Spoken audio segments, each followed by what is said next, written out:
Hello and welcome back. You are stressed. You are distracted. You feel like life is moving too fast, asking too much, giving too little.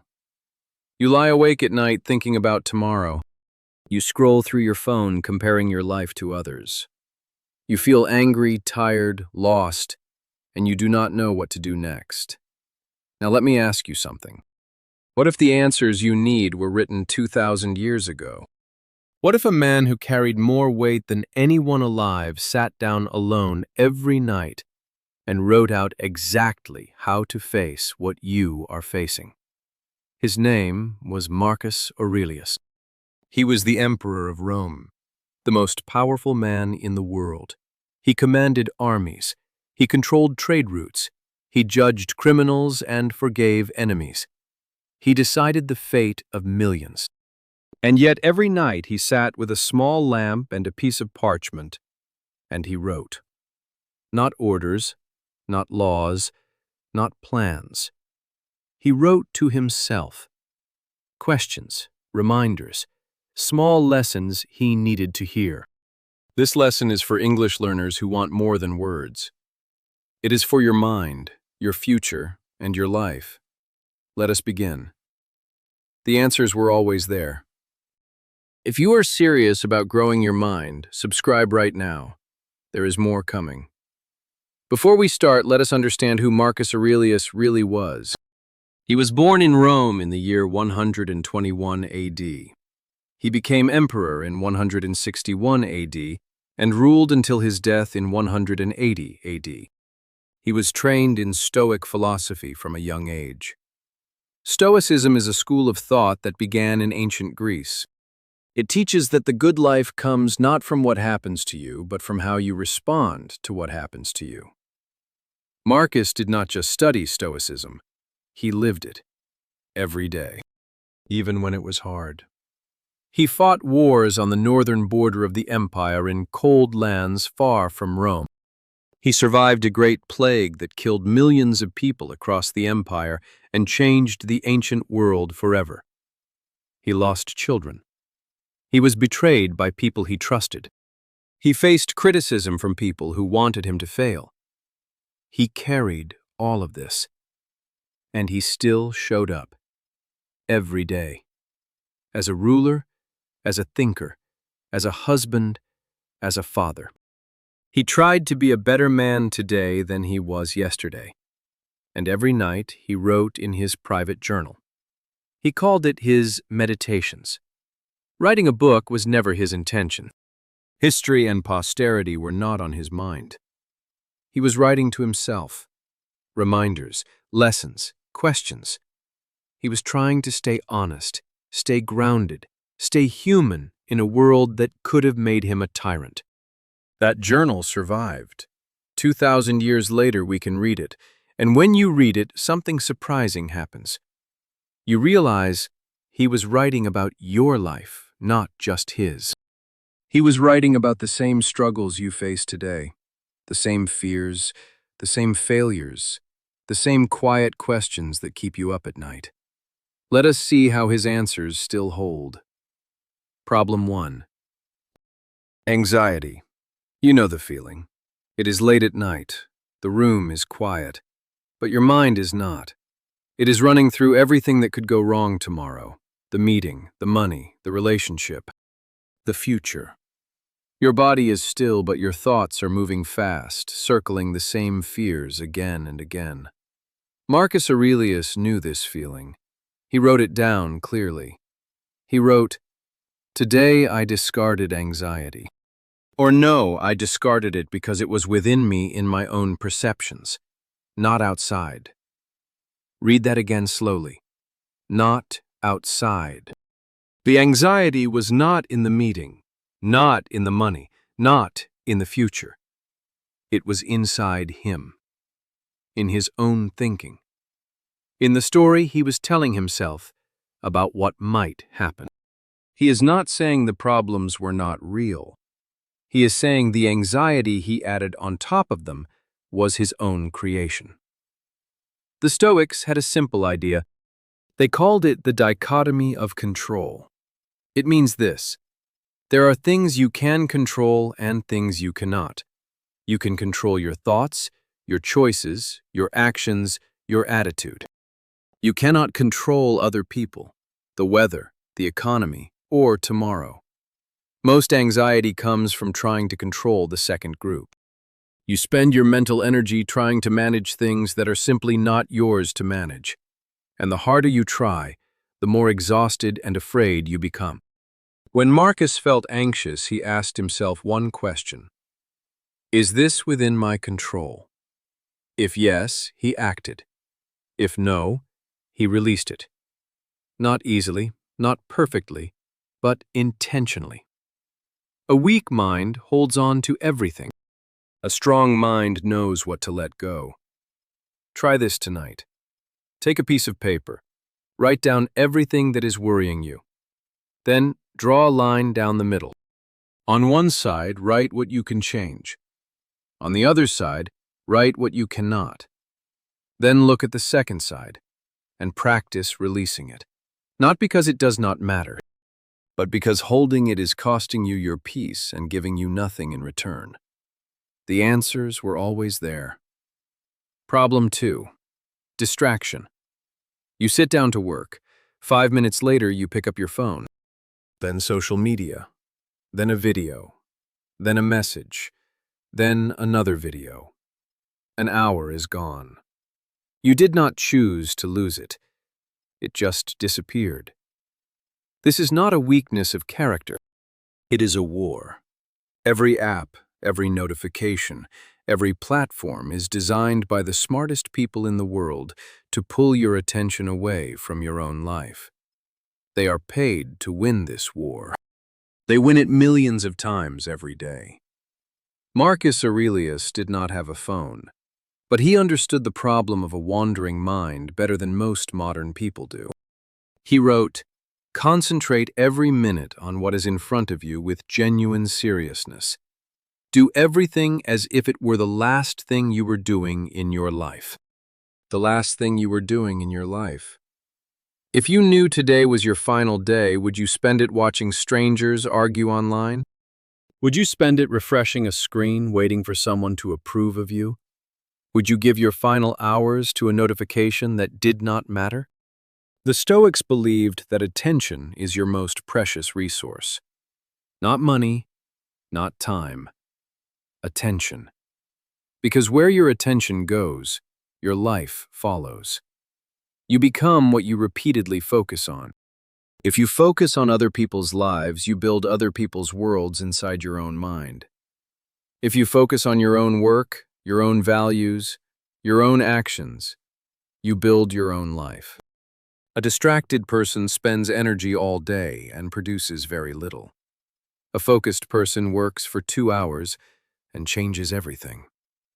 The difference is not talent. The difference is attention. Start small.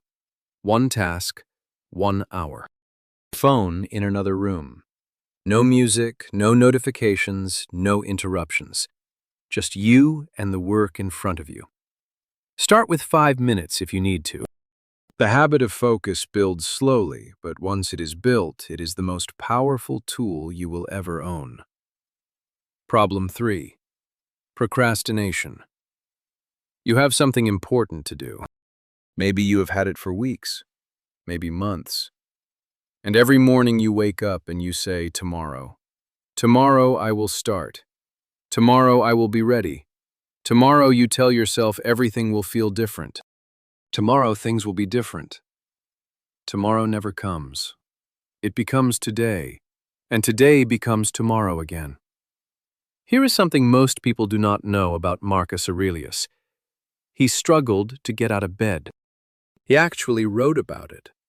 In Book 5 of his Meditations, he has to convince himself to wake up and begin the day. He asks himself, what am I getting up for? And then he answers his own question. He says because that is the work of a human being. Not to stay warm under blankets. To do the work. To be useful.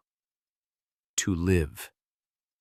This man, Emperor of Rome, most powerful person alive, had to push himself out of bed every single morning. So if you struggle to start, you are not broken. You are not lazy by nature. You are human. Marcus wrote plainly, "In your actions do not procrastinate. In your thoughts do not wander. In your soul do not be passive or aggressive. Do not procrastinate. Do not wander.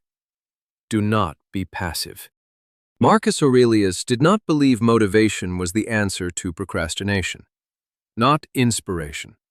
Waiting until you feel ready is a trap because that feeling rarely comes on its own. Action is the answer. Small, imperfect, immediate action. The act of beginning changes something in the mind. The reluctance dissolves not before the work, but during it. Nobody writes a great book by thinking about writing. They write one sentence, then another, then another. Nobody builds a strong body by planning the workout. They put on their shoes and they start moving. One step begins the journey. The step, not the plan. Ask yourself right now, what is the one next step?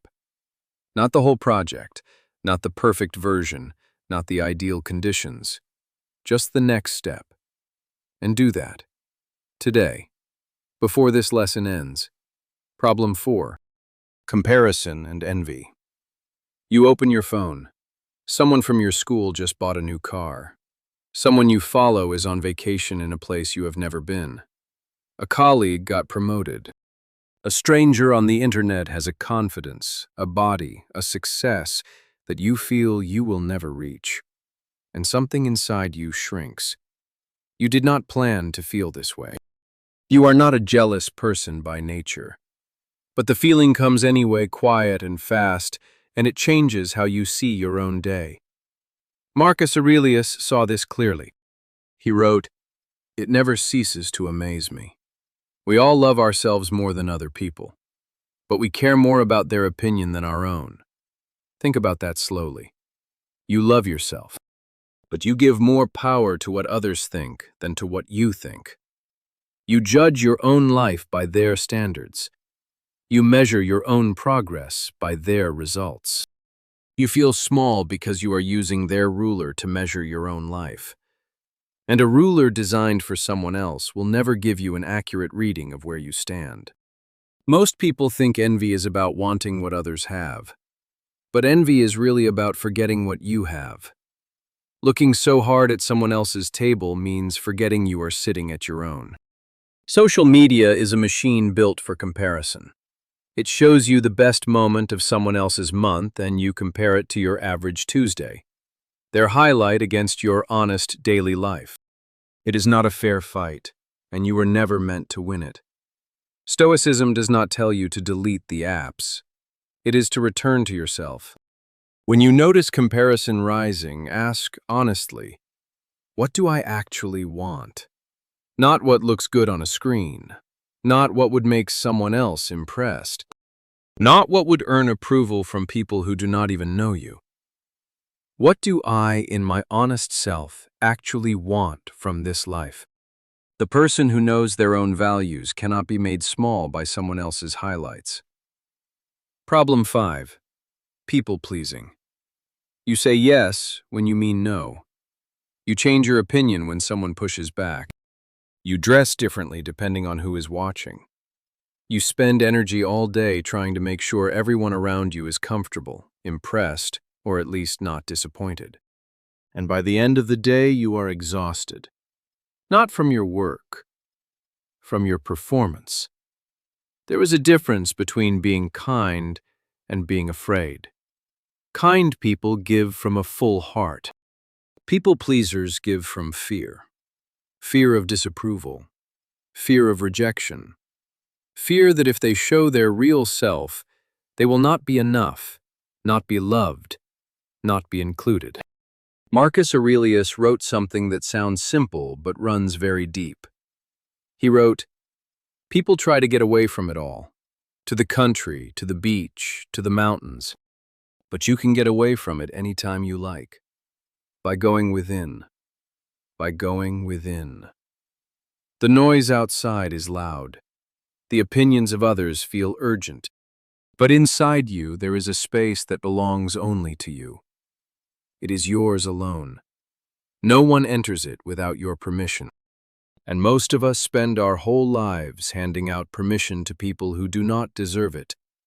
To strangers, to critics, to people we will never meet again. You were not born to perform for an audience that changes every day.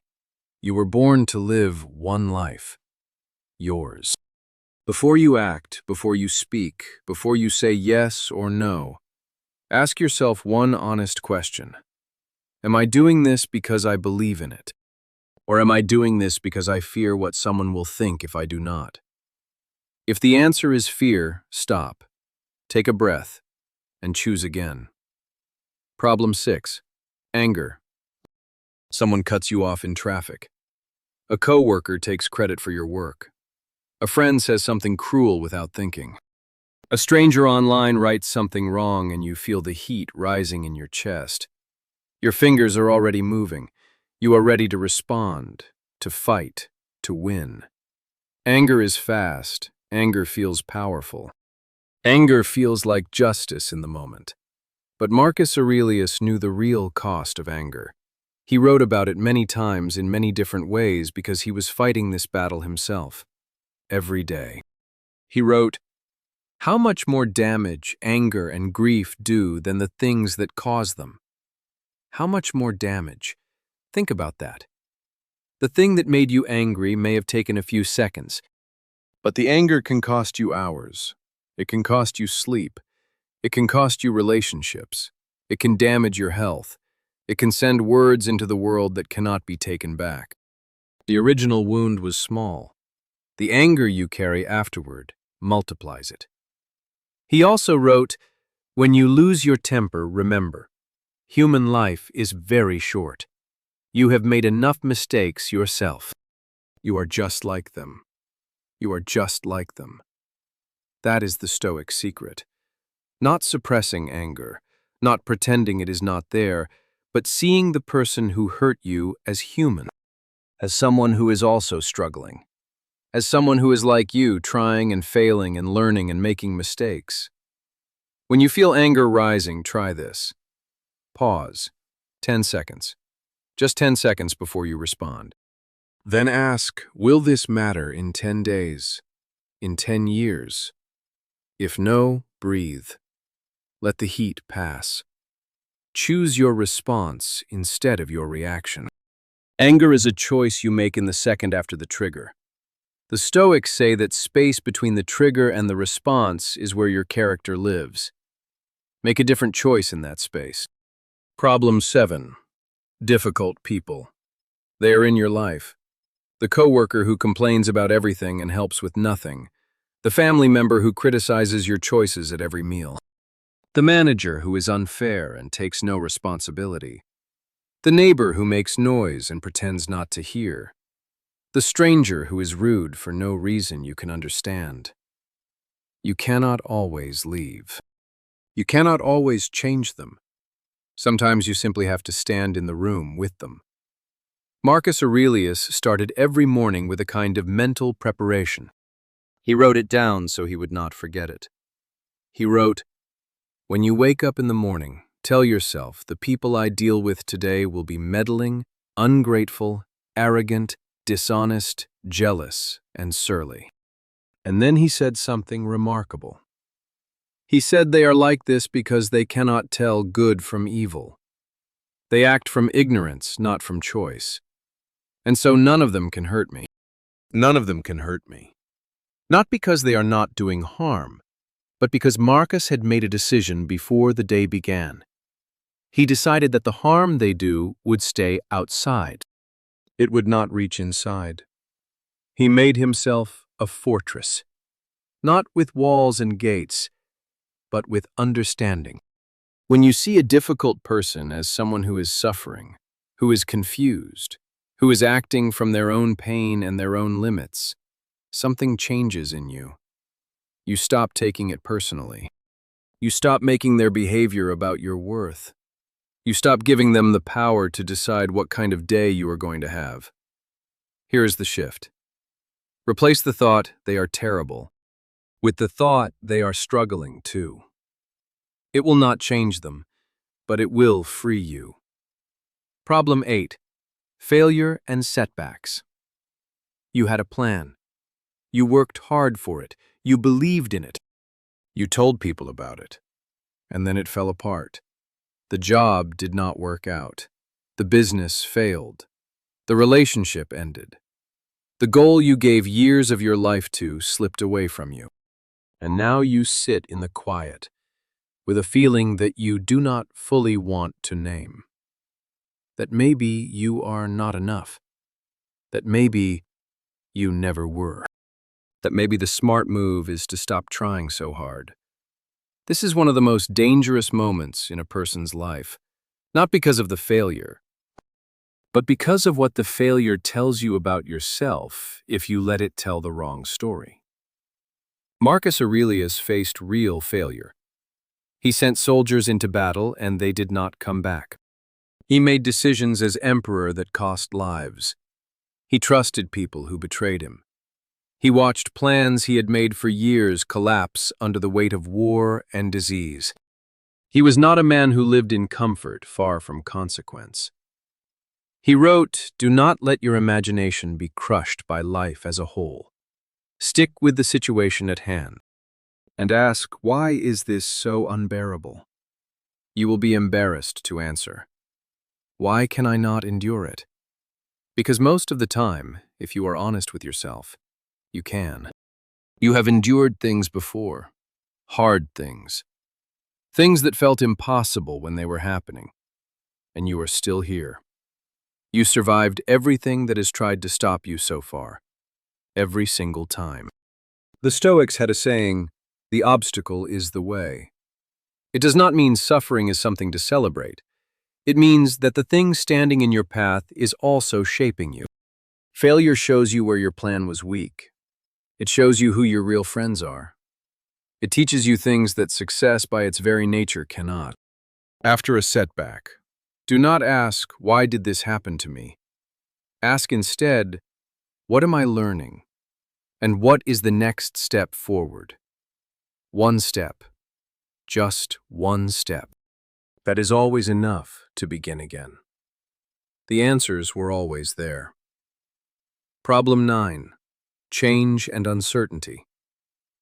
The world is moving fast. Technology is changing your industry. The old rules of success no longer apply. Prices rise. Jobs shift. The skills that were valuable 5 years ago are being replaced, and you feel like the ground is moving under your feet with nothing solid to hold. This is not a comfortable feeling. It is the feeling of living in a world that does not pause and wait for you to be ready. Marcus Aurelius lived through one of the worst periods in Roman history. The Antonine Plague arrived during his reign and killed millions of people across the empire over many years. Cities lost half their populations. Armies were weakened. Trade stopped. Everything that had felt solid and permanent became fragile overnight. In the middle of all that, he wrote, "Is any man afraid of change? What can take place without change? What is more pleasing or more suitable to the universal nature? What can take place without change?" Think about it honestly. Not a single thing. Not the seasons, not the body, not technology, not relationships, not governments, not empires, not industries. Everything you can point to in this world is in the process of becoming something different. The only constant in every era of human history has been change itself. Now think about this. The fear of change is not really fear of the future, it is fear of loss. You are afraid of losing the comfort you have now, the identity you have built, the version of the world that made sense to you. And that fear makes you hold tighter to things that are already moving away, which makes the transition harder, not easier. The Stoic answer is to practice acceptance. Not passive acceptance. Active, deliberate acceptance of what you cannot control so that you can use all your energy on what you can. The man or woman who learns to move with change becomes something the modern world needs desperately. Someone who stays clear while others panic. Problem 10. Burnout. You have been working hard for a long time. You have pushed yourself through mornings when you did not want to get up, through evenings when you should have stopped but did not, through weekends that turned into more work. You told yourself it was necessary, that this season would not last forever. But somewhere along the way, the energy stopped coming back. You wake up already exhausted. You go through the day on empty. You used to feel something when you did your work. Now it just feels like weight. This is burnout, and it is not a sign of weakness. It is a sign that a human being has been treated like a machine for too long.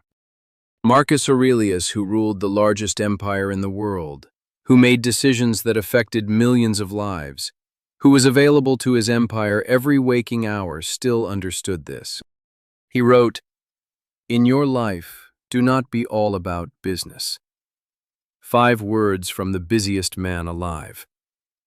The Stoics believed that a human being has a nature, and that nature requires balance.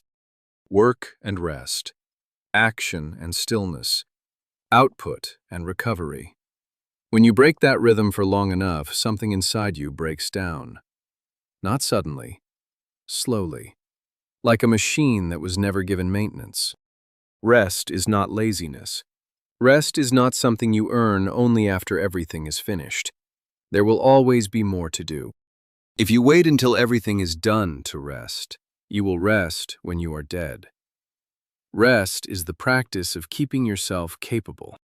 It is how you protect the quality of your work, your thinking, your relationships, and your health. Schedule 1 hour this week where you do nothing useful. No tasks, no screens, just walk. Sit outside. Let your mind be empty, and protect that hour like it matters, because it does. Problem 11. Fear of a wasted life. There comes a moment for many people, often quiet and unexpected, when they look at how much time has passed and feel something they cannot quite name. A kind of low, steady fear. Years have moved. The things they said they would do are still waiting. The person they planned to become is still somewhere in the future, always in the future. If this is something you feel, you are not alone. It is one of the most human feelings there is. Marcus Aurelius wrote about this directly and without softening it. He wrote, "It is not death that a man should fear. He should fear never beginning to live." Never beginning to live. Not death, not failure, not loss.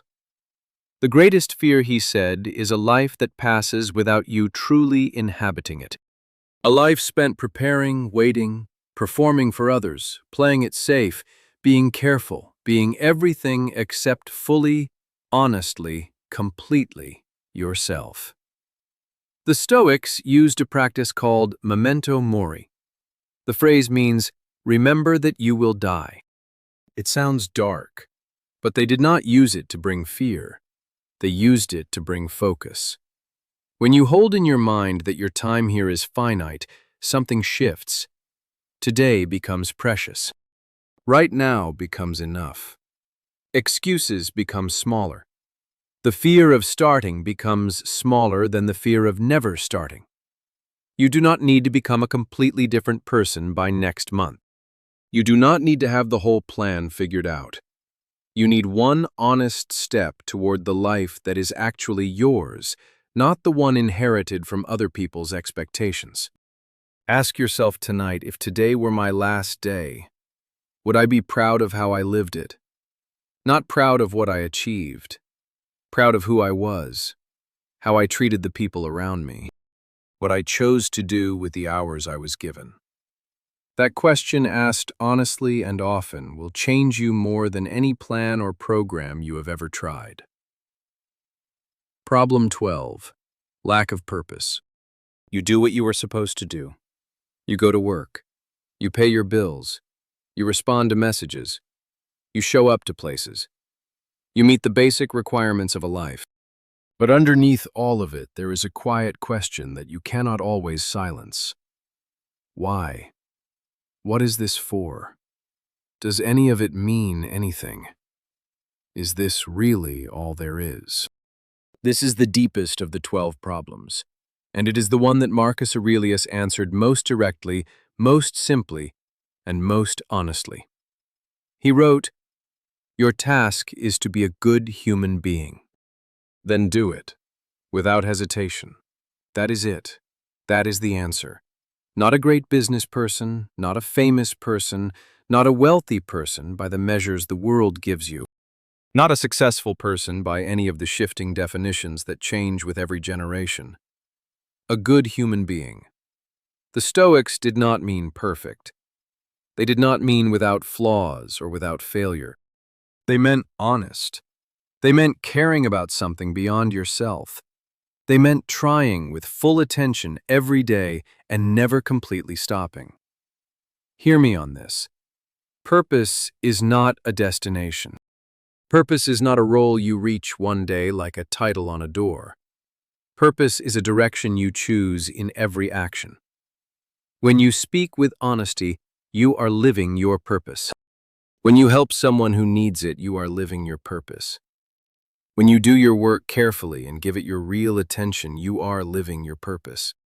When you treat someone with respect who did not expect it, you are living your purpose. There is no grand calling hidden from you. You need to decide who you want to be, and then be that person in every small moment you are given. The answers were always there. Here is the last thing I want you to know about Marcus Aurelius. He never finished his meditations. There is no final chapter, no closing summary, no moment where he writes, "I have learned everything, I am done, I have won." There is no triumph at the end. He was still writing when he died, still practicing, still questioning, still pushing himself to think more clearly, to act more honestly, to be a better version of the man he was yesterday. Not because he was extraordinary, but because he kept showing up. And that is the most important lesson of all. The Stoic life is not a destination you arrive at. The Stoic life is a practice, something you do every day with imperfect effort and full intention. You will get angry. You will procrastinate. You will compare yourself to others. You will feel anxious and distracted and without purpose. And then you will remember. You will take a breath.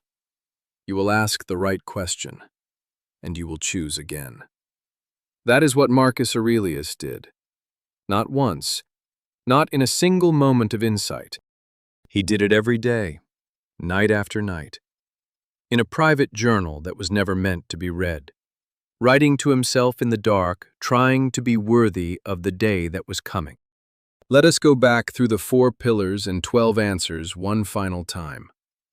For the mind, release anxiety by learning to separate what you can control from what you cannot.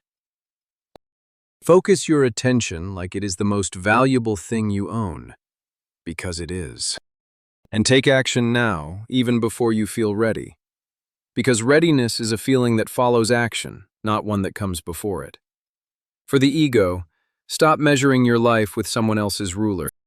Stop performing for an audience that has no loyalty to you. And when anger rises, pause, let the seconds pass, and choose your response with intention. For the world, expect difficult people, and decide not to be defined by them. Let failure teach you what success cannot, and move with change because the alternative is to be broken by it. For the big questions, rest without guilt because you are not a machine. Live today like it matters because it does, because it always did. And be a good human being in every small moment you are given. That is purpose enough. That has always been enough. Tonight, if you want to go further, read 1 page of the Meditations. Just 1. He wrote for himself alone. No performance, no pretending, no desire to impress anyone. It is one of the most honest books ever written. And somewhere in those pages you will find a line that feels like it was written for you. Which of these 12 problems hits you the most right now? Tell me in the comments below. I read every one. Keep coming back, English learners. The best lessons are still ahead. See you next time.